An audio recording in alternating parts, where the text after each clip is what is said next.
Okay, so what are universal laws and why are they important? Well, part of universal laws are the seven Hermetic principles. Okay, the principle of mentalism, the principle of correspondence, the principle of vibration, the principle of polarity, the principle of rhythm, the principle of cause and effect. Okay, so cause and effect is very important to understand, right? Whatever you do, there is going to be an effect, okay? Because whatever you cause to happen will result in an effect, very easy. And the principle of gender, okay? That is to say that everything has masculine and feminine energy in it, okay? Now, the universal laws, let's get started with that. Good morning, Jay. All right, so the law of divine oneness. Okay, everything in the universe is interconnected. Everything in the universe is like this. Okay, so it's all interconnected, intertwined, interlaced, however it is you want to, whatever term you want to use for it, but everything is connected. Quantum physics is demonstrating this to us on a large scale, and with AI, it's even more prevalent now. So everything is connected. So what you do affect vibration is very important because it says that everything in existence is in constant motion. Everything is vibrating. So the law of vibration also says that your vibration attracts everything that's on that vibration, no matter how you are vibrating. So if you're vibrating in a higher frequency, then you belong to that frequency, and everything is attracted to you from that frequency. The law of vibration, so thoughts, feelings, objects, living beings are attracted to you at that level.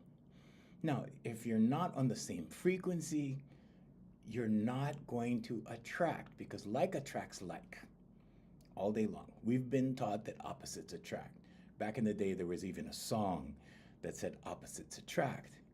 But I'm here to tell you that you have been taught everything upside down and backwards in society.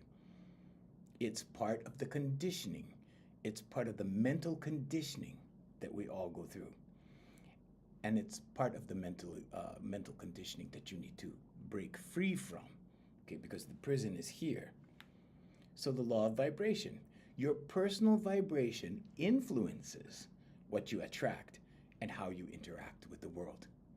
Okay, your personal vibration. So let's look at the law of attraction. Now, the law of attraction says like attracts like. So like vibrations attract like vibrations. So what are you projecting? You project your vibration outward. Everything happens from within. The kingdom is within. Everything is projected outward for you. Life happens for you. It doesn't happen to you. So if you're trying to figure something out, I was just telling Jay this morning, if you're trying to figure something out, ask, believe, receive. That's the formula. Okay, it's not hocus pocus, it's your subconscious. There is only the conscious, subconscious, and superconscious. But you were designed like this as a human being. So you first ask, okay, receive the answer. Okay, we'll get into how this folds out or unfolds into the material world a little bit later. But first, we're going to continue with our 12 universal laws. Now, the law of correspondence, the third universal law, says that everything out here is a projection from in here. I say this all the time. If you see someone with a messy desk, there's a difference between busy and messy. Okay, a messy desk is chaotic. Everything is thrown on the desk. It's all chaotic. A busy desk could be many things on the desk. An organized desk means everything is in its place, everything is orderly. So there's messy, there's busy, there's orderly. When you see someone with an orderly desk, they are orderly in here. When you see someone with a messy desk, a chaotic desk, they are chaotic in here. That's the universal law of correspondence. When you see someone with a busy desk, many items there, they are busy in here. I have a busy desk. I don't have a chaotic desk, but I have a very busy desk. I have a very busy life. The reason I have a busy life is because I have ADHD, and the H in ADHD is hyper, okay? So hyper-focused, hyperactive, hyper everything, okay? Hyper-focus. So just for those of you that may have ADHD, or you have a child with ADHD. Recently, I had 2 teenagers that I was teaching with ADHD. And I had to explain to them that this is a gift and not a curse. That hyper-focusing is a super ability. If you can hyper-focus for 2 hours, 3 hours at a time, and stick to something and just pound it out for 2 or 3 hours like that, that's a gift. Like everything else, it's a gift or a curse. For part of my life, in my 20s, when I did not understand these things, it was a curse. In my teenage years, it was a curse because I didn't understand. Not only did I not understand, ADHD wasn't invented yet. It wasn't discovered yet. The parameters weren't defined yet. So there was no medicine. The medicine was the belt, the stick, you name it. Okay? So if you have a child with ADHD, you have to understand that you have to feed their interest. It's like putting fuel on the fire. But the good news is their natural inclination will develop it into something productive for them. So feed their interest if you know a child with ADHD. You know, it was really funny. My 17-year-old that I just saw, right? He was 17 years old. And I had to wake these kids up, okay? And I wake them up through their voice. That's vocalization. So there's 4 pillars: affirmations, vocalization, visualization, and meditation. Okay? And with the vocalization process, what happens is it stimulates your endorphins and, well, actually promotes endorphins and oxytocin in the brain through your neurotransmitters. All that means is it starts to create oxytocin and endorphins in your brain. And then you begin to calm here. So my 17-year-old begins to calm. And then what happens when you calm? Well, your awareness expands. And when his awareness expanded, guess what happened? The veil lifted, and he saw his parents for exactly who they were, for exactly what they were doing. You could call them strict parents, but it was so funny in the way that he started to describe them. Because the way that he was describing his parents was like the emperor was walking around in his underwear. You know the story, the emperor's new clothes? Children see right through you. I've been working with children for 36 years. They see right through you. You can't kid kids. You cannot lie to children. Okay? They don't get conditioned until later in life. Okay? for the first 7 years of a child's life, they're not even a part of consciousness. They're just absorbing data, absorbing data. That's why they say children are sponges. But they know you. They know you. They see you. They see right through you. So you can't kid kids. Don't try to kid a kid.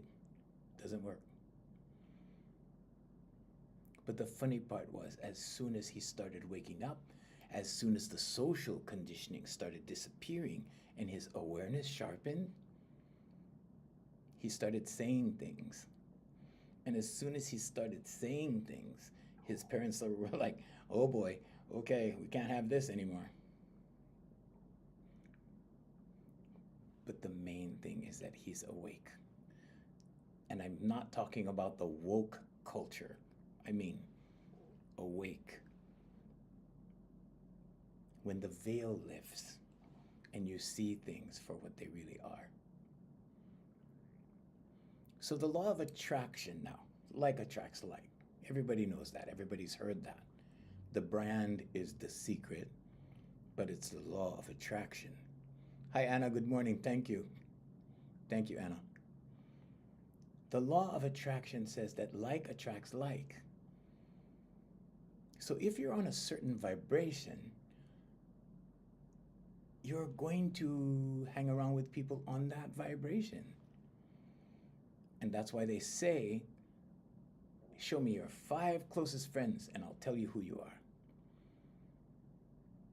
Because we gravitate to people on our vibration. Let's say it another way. We gravitate to people that are like us. We gravitate to people that share the same interests. We gravitate to people who enjoy the same things. Now, some of us graduate from these things, from certain things, right? You experience this for a while and then now you have to leave it behind. I'll give you an example. I used to smoke cigarettes when I was younger, for a long time.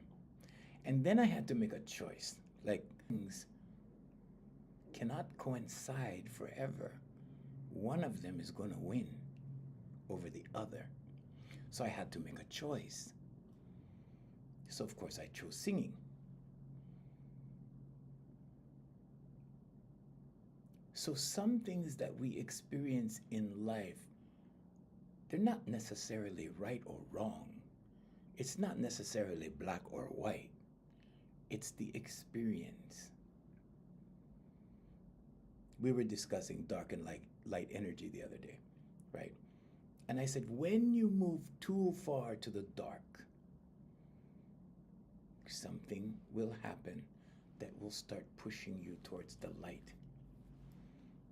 What is the light?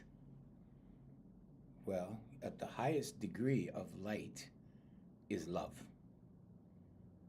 That's what Jesus Christ was preaching, love. Jesus only taught 2 things. Love God more than you love yourself, and love your neighbor as thyself. That's the only 2 things. But love is at the very top. Love is light. So now what's at the very bottom? Fear. Fear is down here. Fear is the opposite of love. It's not hate. Although hate is a negative vibration rooted in fear. So if you move towards the light, you're moving towards love. If you're moving towards fear, you're moving towards the dark and light energy. The law of attraction says that if you're down here in the negative vibrations, then you're going to hang out with people who are experiencing these vibrations or who are participating in these vibrations or who are stuck in these vibrations because you can get stuck. You can get stuck very easily. So what are these vibrations down here? Well, from the very bottom going up is fear, shame, guilt, grief, despair, envy, boredom, hate, anger, criticism, disappointment, irritation, and worry. Worry is at the very top. So when you start to worry, understand that you are just approaching and just getting into dark energy. You can say dark energy. You can say dark frequency. You can say low vibration. But it's all of that. And it starts with worry. Are you worried about something?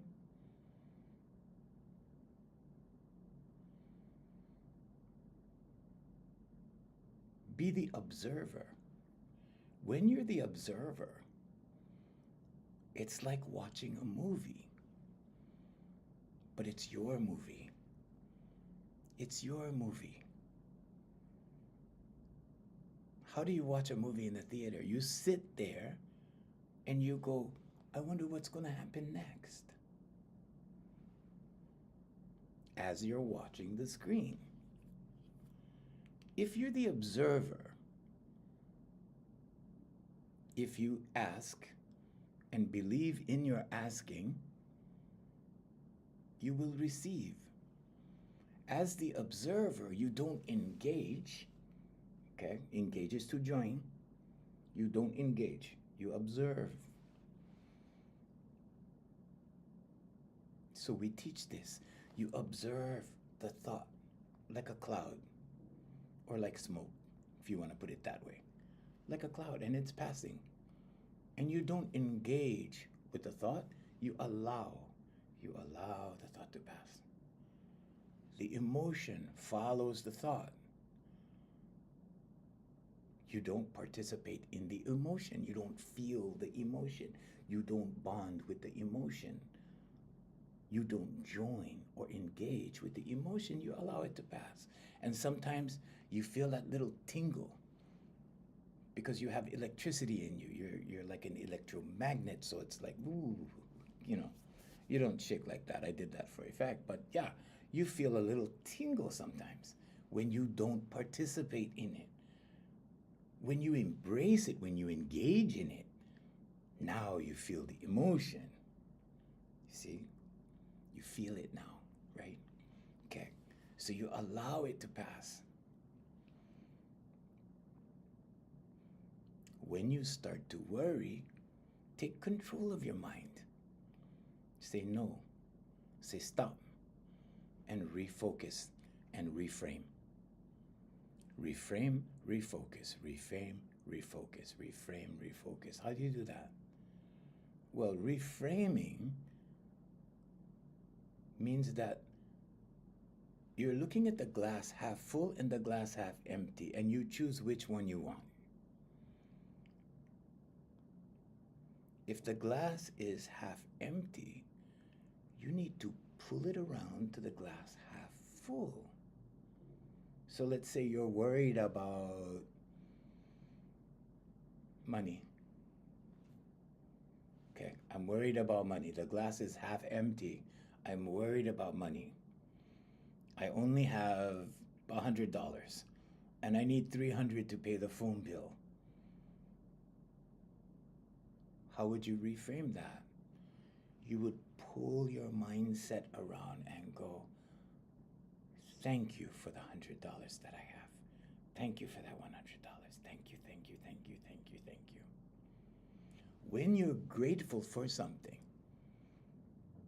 it multiplies.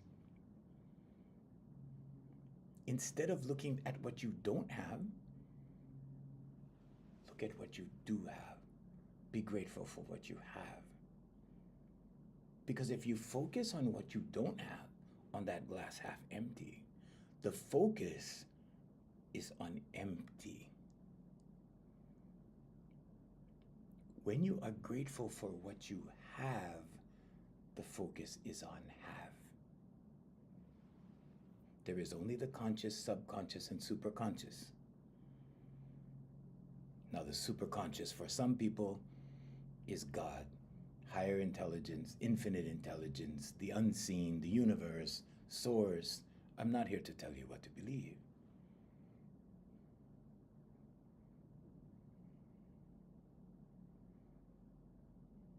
Mindset means that there's a certain way to approach this. There's a certain way to think of this. There's a certain way to think of that. But every human being has this blessing. It's a blessing to be a human being. Most human beings are unaware of how powerful they are. People pray and things happen. People wish, I wish I had this, I wish I had that. And it happens. It happens through your subconscious. Be careful what you wish for. Anything you wish for, anything you will into your life, you do through an action, whether it's physical or mental or spiritual. There's a separation between the body and the spirit. This is a physical body. This picks things up for me. This allows me to write with my pen. These things. It allows me to write with my pen. But what's driving those things?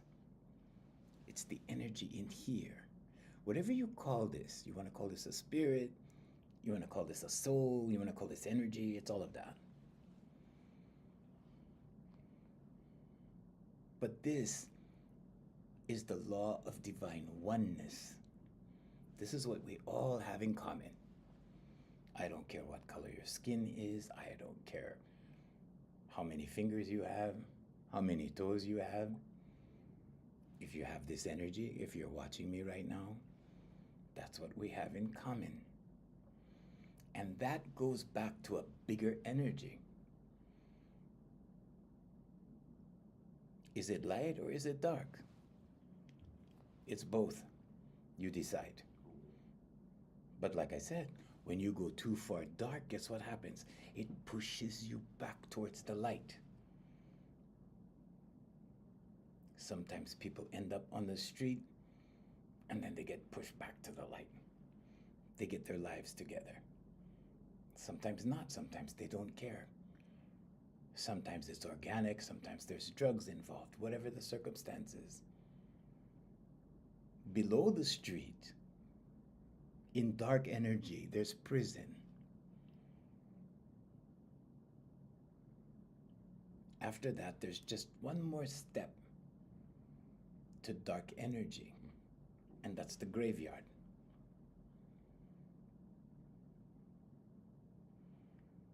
So dark energy is limited.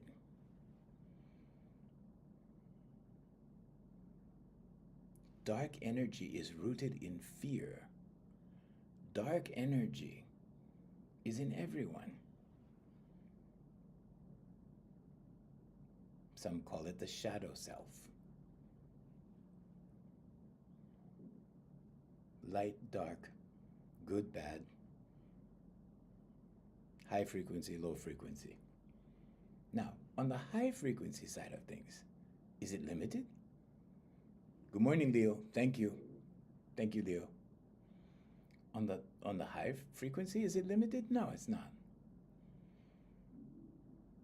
How does that work? Well, you start from fear and you work your way up all the way to worry, right? Thank you, Leo. All the way to worry. And then at the very bottom of the positive vibrations is satisfaction, hope, enthusiasm, excitement, passion, joy, gratitude, peace, and love at the top.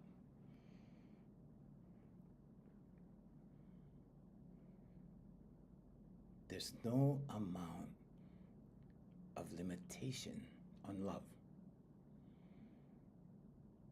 There's no limitation on light. It's expansive.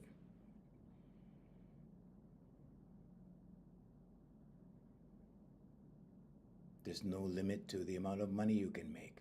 There's no limit to the amount of good you can do. There's no limit to the amount of help you can give. There's no limit to the amount of attention you can pay. Pay attention. When you pay attention to someone, it means you're taking some of your time and you're paying it forward to them. You're paying attention. Is there a limit to that? Some people think there is. Some people think, well, my time is my life, so yeah, I'm going to limit how much I help or how much attention I give.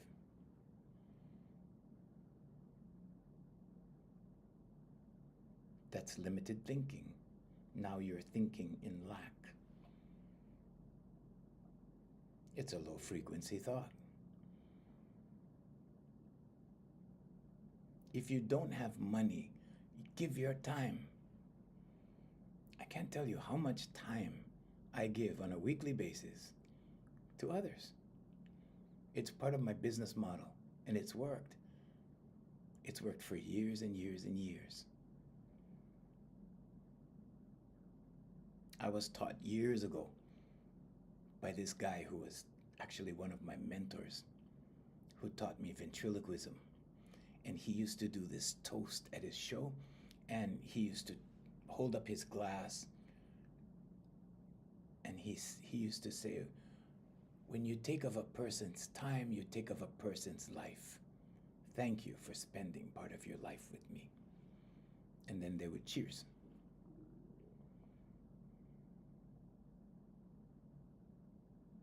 And then the light bulb went on, and I was like, oh, okay. That's how valuable it is. It's your time. Anybody can throw money at a charity, but can you roll up your sleeves and donate your time?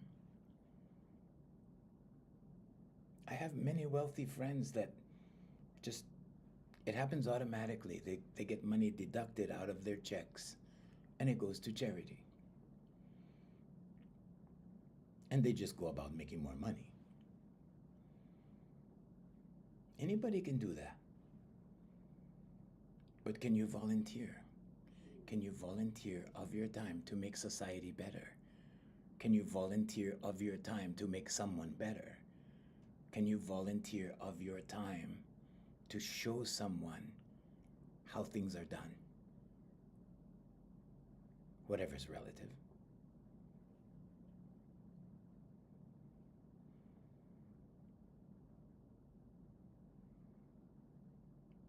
The universal law of inspired action is number 5. The law of action draws things towards you. Okay? Because it says that you must take meaningful steps. For my clients, I call it baby steps. Okay? I have them take baby steps. And the reason why is because when you take a big giant leap at something and you found out you made a mistake, everybody makes mistakes. Here, right here, I make mistakes almost every day. I have ADHD, so mistakes are guaranteed in my world. Okay? But when you make mistakes, it's a small correction instead of a huge correction because you took a big step. Take baby steps, baby steps, baby steps.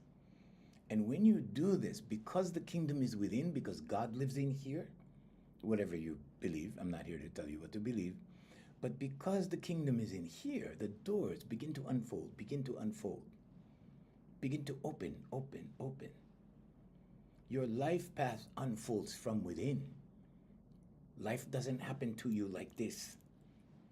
If you think life is happening to you like that, then you think you're the victim. Life unfolds for you like this. It unfolds. But the law of inspired action said says that when you take aligned steps according to intuitive thought, which comes from the superconscious, in accordance to what you believe in the subconscious, the doors will open. Things will happen. You will get the results. Every action has a result. Every action has a consequence. Sometimes we use the word consequence with a negative connotation. I've been teaching this at my school for years and years and years. And the kids get it. Some adults question it, especially the educated ones,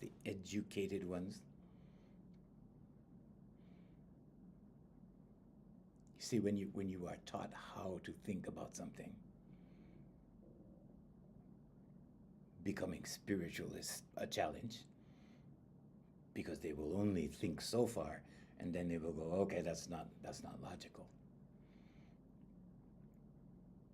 God is not logical. God is never logical. There's your right hemisphere of your brain, where God lives, because Jesus sits at the right hand of the Father, not the left. The left reptilian brain, or the left hemisphere, is the part of your brain that rationalizes you out of your dreams. You get inspired thought from the right side. And then the left side begins to question. The left side begins to dismiss. The left side starts to prove to you, or attempts to prove to you, that it's not possible. I'm here to tell you there are infinite possibilities for everything, for every single thing. That's how big God is.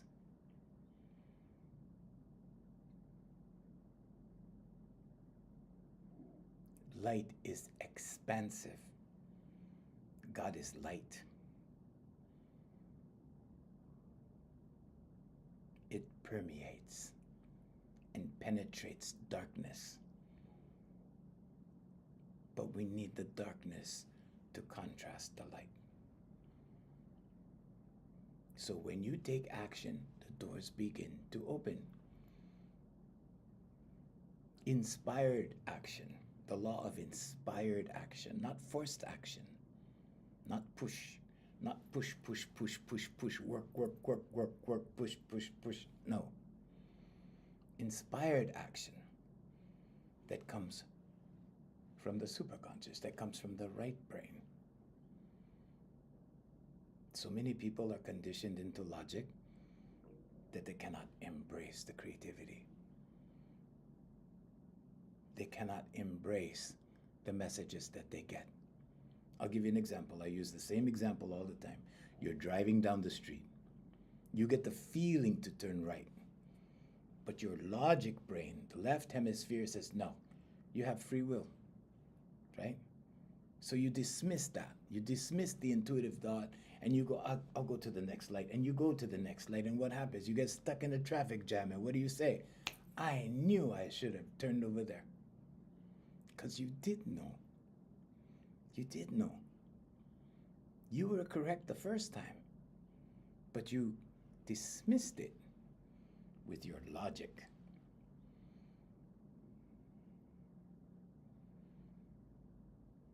This is why when you dismiss intuitive thought, you become limited. When you dismiss intuitive thought, you have shortcomings. It's called shortcomings for a reason. It's short. It's short-lived. It's a short distance. It's limited. It's small. Shortcomings. There's meanings to all of our idioms that we use. Okay.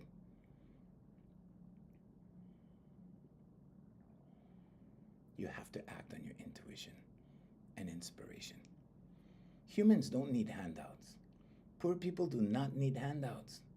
They need inspiration. They need to be taught to go in here because the kingdom is in here. But because we have eyes, we look out there. We look out there for all of our solutions. It's not out there. It's not out there in the temple. It's not out there in the church. This is the temple. This is the kingdom. But your eyes look away from the kingdom. You need to close your eyes. Close your eyes. Ask. Believe in your asking, and you will receive. So how does that work? Do I just ask for a new car and believe I'm going to get a new car and it shows up in the driveway? No, it's not that simple. But when you ask, and you ask it often enough, it goes into your subconscious as a belief. When you believe it, your subconscious starts showing you more proof of it. Then the superconscious works with the subconscious and gives you intuitive thought. In other words, supporting details. It will support you. It starts supporting you. It starts supporting that belief. And then what happens? Then it materializes. One of the intuitive thoughts may be, well, you better go apply for a loan. You better test drive the car. You better have the guts to walk into a new car dealership.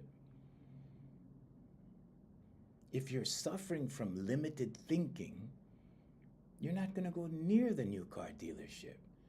Why? Because of fear, the low vibration fear, all the way down here. Why? Because you've been told that you lose money when you get a new car, right? As soon as you drive it off the lot.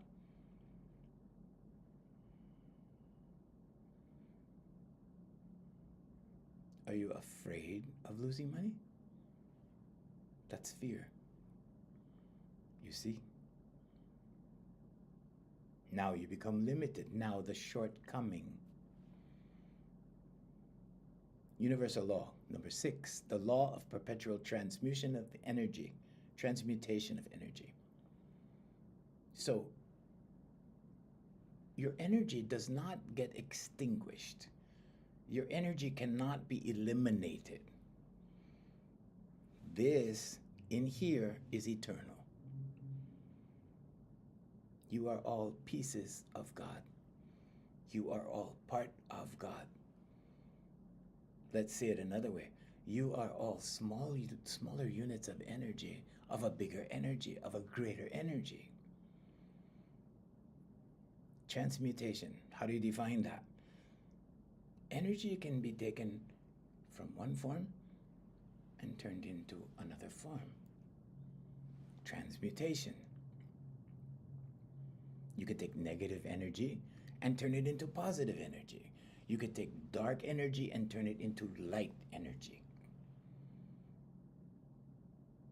Positive can become negative.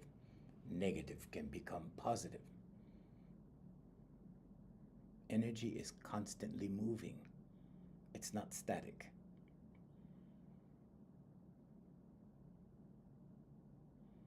Higher vibrations can raise lower vibrations. You having a bad day? Things going wrong? Put on some good music. Put on things that make you feel good. Pretty soon, guess what happens? You start to feel better. Guess what that is? Positive vibrations. Better vibrations. Now, you're transmuting your energy from negative to positive. Is it a challenge? Yeah, I had that challenge yesterday. I was telling Jay. I was telling Jay yesterday I did not feel good. And I went on a walk. And during the walk, I was doing this. I was transmuting my energy from the glass half empty to the glass half full. And by the time I was done with my walk, the glass was half full. Is it easy to do? It depends. Sometimes it's a challenge. Sometimes it's a real challenge. But when you transmute your energy, you experience the benefits. You always get what you give. You give negative energy, you're going to get negativity. You give positive energy, you're going to get positivity. Love and fear cannot coexist in the same place at the same time. It's impossible. The highest vibration, love, the lowest, fear. You cannot love and fear at the same time. If you say, oh, I love him, but I'm afraid of him, you don't love him. Figure out which one it is. Now, number 7, the universal law of cause and effect. Every action has a consequence. Now, consequence, we've learned, kind of learned it in a negative sense, but everything is a consequence. Newton's third law. Nothing happens by chance. There's always a cause that creates whatever exists. Let's say it another way. Whenever you do something, something else is going to happen. You're going to have a result. This is why it's important to be open. Because when you're walking around like this is closed. This is, I'm not listening. This is, I'm not caring. This is, I'm just going to be introverted to myself in a way that I'm going to close everything off. I'm hiding in here. That's what this is. First, it needs to be relaxed, and then it needs to be open. Affirmations, meditation, vocalization, and visualization. Vocalization is the fastest way to open because it's your throat chakra. When your throat chakra opens, guess what else happens? Your heart chakra opens. Why? Because your vagus nerve, the longest cranial nerve, goes right down into your heart. And your voice affects your heart through the vagus nerve. It stimulates the heart. So what happens? Well, after you open the heart, the throat chakra enough that you can cause a vibration big enough through the vagus nerve to affect your heart, the heart chakra opens.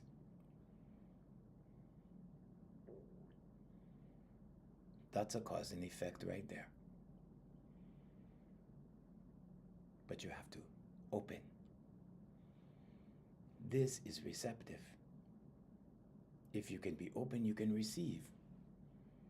If you're closed, how are you going to receive?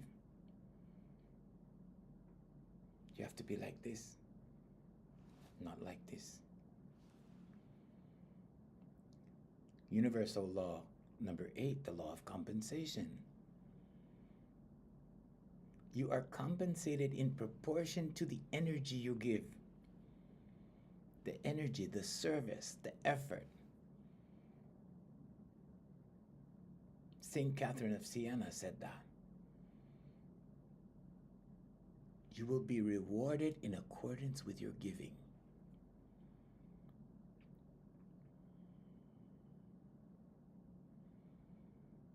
Whatever you give, you're going to get. You give a lot, you will receive a lot. You give a little, you will get a little.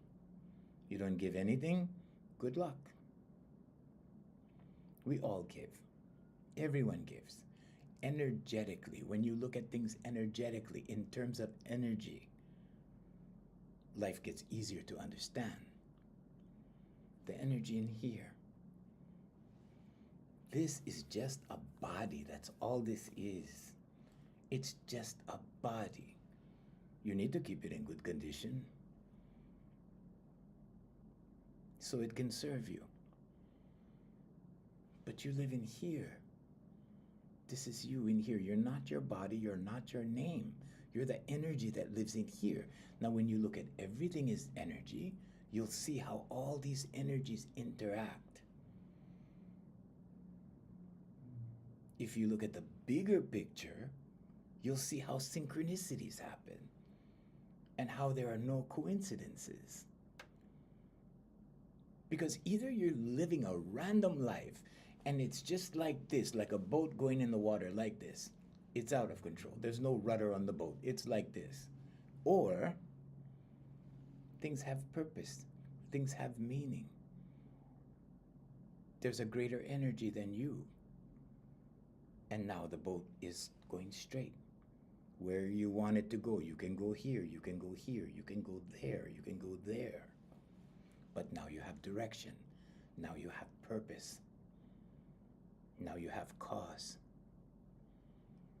And then you have effect.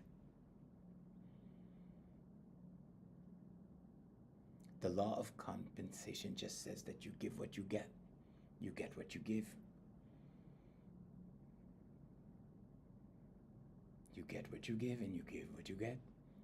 Right? Because when you receive something, your natural inclination is to give.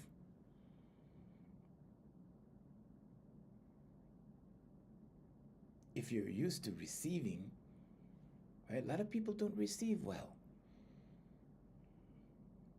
Have you noticed?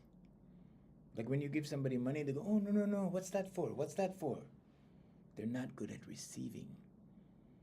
Are they good at giving? Probably. I know a lot of people like that. They're good at giving. Oh, here's some money. Here, say, hey, let me pay for your lunch. Let me buy your Starbucks. Let me do. They're good. They're good at giving. You offer them something, and they go, oh, no, what's this for? Those are the people that have money issues. Those are the people who have problem receiving. And if you have a problem receiving, guess what? It's not just that instance. It goes beyond that. They're not good at receiving love. They're not good at receiving money. They're not good at receiving blessings. And so what? What's the result? Limited mindset. Scarcity mindset. You have to be open to receive. Say thank you. You know, when the little kids in my school, years ago, they used to bring me checks from their parents. And I used to say, thank you for that check. Uncle loves money. And they used to look at me really funny, like, whoa. You know, they used to laugh at me, right? Because they never saw anybody do that before. Because in their house, everybody pushes back on money. Do you have money issues? If you have money issues, start receiving well. Start accepting. But use gratitude. Say thank you. Wow, thank you. Somebody gives you $10. Hey, thank you. Wow, that's so nice of you. Make the giver feel good. Don't insult the giver. People insult givers all the time. I see it all the time. I went into a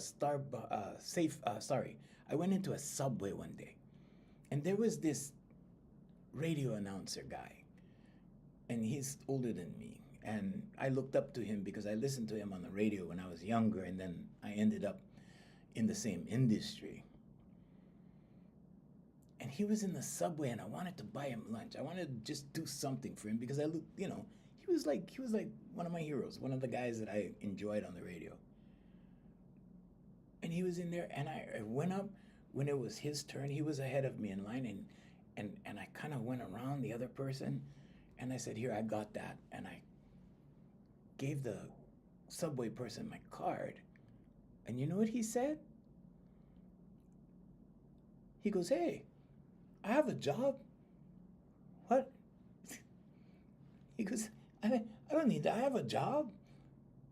He totally insulted me. And I'm like, whoa, this is my hero. Like, you see? But guess what?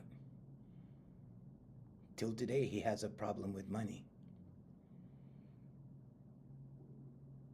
People have challenges with money.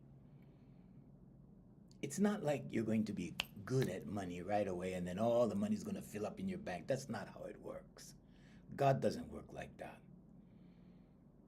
You know how God works? When you need something, it shows up. When you need something, someone comes, right? Everything that we receive is from God through others. So it comes, it shows up. If you're patient, if you invoke your free will, you know, the left brain, you want to push, push, push, invoke your free will all the time. The ego, you want to use your ego all the time because the ego thinks it knows best, right? You want to use your ego, you're pushing it away. Relax. Like I said earlier, be the observer. Watch the movie. Oh, I can't wait to see how this turns out. Let's watch the movie. How is this going to turn out? Wow. You see? And then the superconscious will work with the subconscious. Then God will work and God will bring you something out of the blue.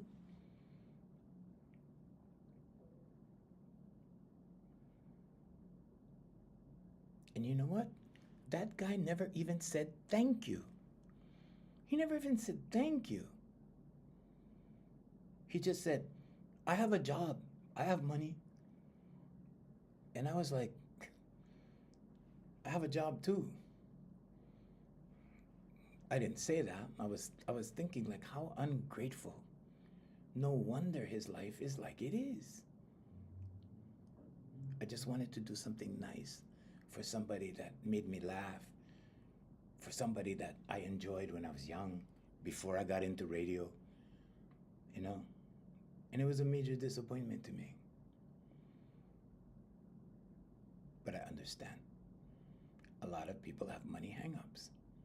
Now, the law of relativity, universal law, number 9, says that everything is relative. Everything is relative. It should be viewed in context. Everything needs to be viewed in its context. That's all relativity is. Universal law number 10, law of polarity. Everything has an opposite. Fear is the opposite of love. Good is the opposite of bad. Light is the opposite of dark. Yin is the opposite of yang. The law of rhythm. Everything has a rhythm. Do you know your rhythm? Do you know your money rhythm? Sometimes money comes, money comes, money comes, money comes. Yeah, money starts slowing down, slowing down. Oh, then it comes again. Do you notice the rhythm? Have you memorized the rhythm? Your subconscious has memorized the rhythm. What do people do when money starts going out? When money starts leaving, people start to go, oh my God, like they start getting concerned. They start to worry, the first negative vibration, worry. Then what happens? The money goes out even further. There's flows and ebbs. When money starts going out, that's when you be grateful. That's when you express more gratitude. That's when you write affirmations. Affirmations, meditation, vocalization, visualization. That's when you do those things the most. Because then the tide comes back faster. Then things come back quicker.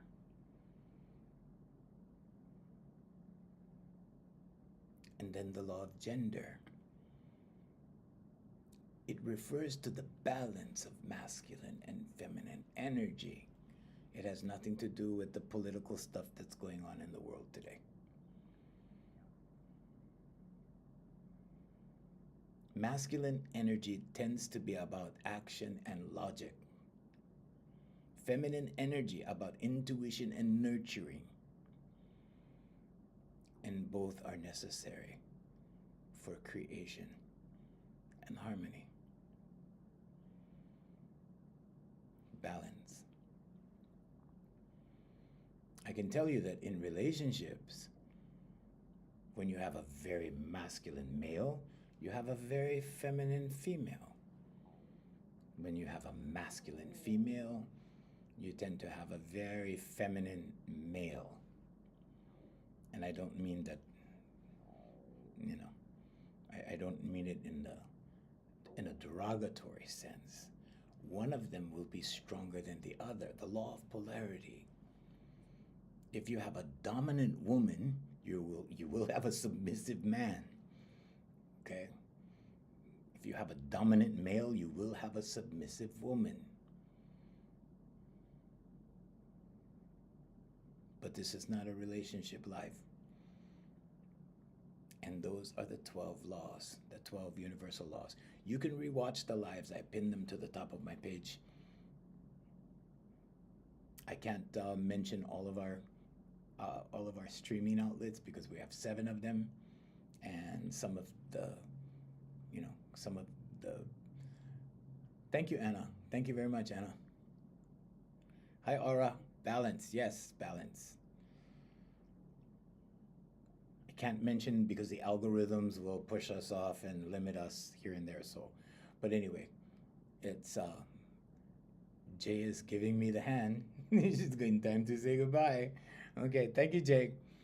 Jay is our producer and our moderator on the chat that we have over there. We have several chats going. We can only pay attention to a couple of them. But anyway, so we do this live every morning, every single even on the 4th of July. Happy 4th of July, by the way, if you're in America. We do this every morning at 7 a.m. So we'd like to stop our international feed right now, and we'd like to say aloha from Hawaii. Thank you for joining us, and we'll see